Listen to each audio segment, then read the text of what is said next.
Aplikasyon at maliwanag po na maaari po ito sa ating Union President. Salamat po, Manong Ted.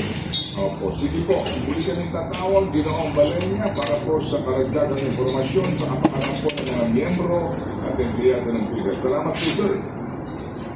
Manong Ted, maraming salamat at mabuhay po kayo ng mga libre at ang hindi po programa.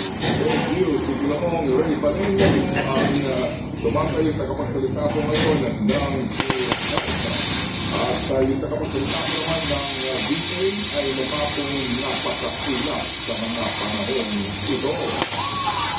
Bakit ba tayo tumatawag sa DA? Bakit hindi kayo si Ginoong Domex, Dumaritas, yung kompresyon ay mukhang kaya ayaw magparang sa DA. Dito mo, sinasabing tatlong mga opisyal nila ang kakasuhan.